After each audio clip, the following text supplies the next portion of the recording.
There's an experiment that remarkably predicts which kids are more likely to succeed in life. It involves 3-year-olds and focuses on just one trait. Not intelligence, not the social status you're born into, and not exactly discipline either. Here's how it works. The kids are brought into a room and a marshmallow is placed in front of them. They're told, if you want, you can eat it now. But if you wait until I come back, I'll give you another one. 1 marshmallow now, or 2 in 5 minutes. Most kids try to resist, but just can't. They'll grab the marshmallow, sniff it, maybe give it a little lick, look at it with loving eyes, and then eat it. They manage to hold out for a minute or two, but that's it. But there's a small group of kids who succeed in waiting. They find ways to distract themselves. They hum a song, play with their hands, or move to another part of the room to keep their minds off the marshmallow. When the researcher comes back, these kids get their second marshmallow. Here's where it gets interesting. The researchers checked back in on these kids 20 years later. The ones who resisted eating the marshmallow turned out to be much more successful than those who didn't. They had better grades, scored higher on the SATs, got into better universities, earned more money, maintained healthier body weights, and even divorced less frequently. The ability to delay gratification, giving up a small reward now for a bigger one in the future, is one of the most reliable predictors of success in life. You might be thinking, sure, but that's a test for kids.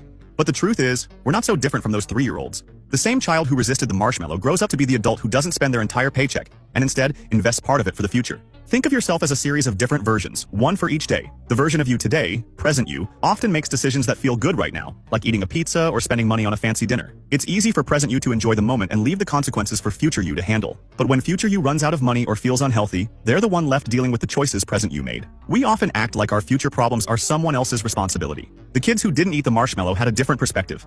They saw themselves as one continuous person, as if all versions of themselves, past, present, and future, were in the same room at the same time. Future you is there saying, save some of this money so I can enjoy it too, or don't eat that pizza so we can all feel healthier and look better. But present you can be selfish. Most of us act like we're only present you, leaving all the hard stuff for future you to deal with. The kids who didn't eat the marshmallow don't have this problem, or at least, they have it less often. They're able to empathize with their future selves and make decisions today that benefit all versions of themselves. That's the mindset we need to cultivate. Instead of thinking, I want this now, start thinking, what can I do today that will help future me?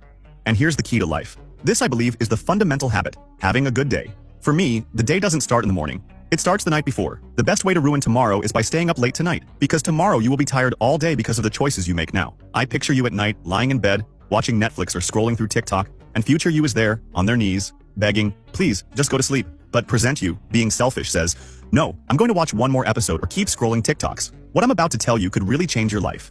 If you start doing small favors for future you, and future you does the same for the you after that, it becomes a cycle. You go from being tired and cranky every day to feeling optimistic and rested. When tomorrow improves, and the day after that improves too, your life starts to get better with one simple habit. Instead of watching Netflix or opening TikTok, here's what I do. When I go to bed, I listen to an audiobook and keep a notebook handy. I listen for about 15 minutes. It makes me sleepy. I fall asleep early, and as a bonus, I finish a book every month. I recommend starting with Atomic Habits. It's not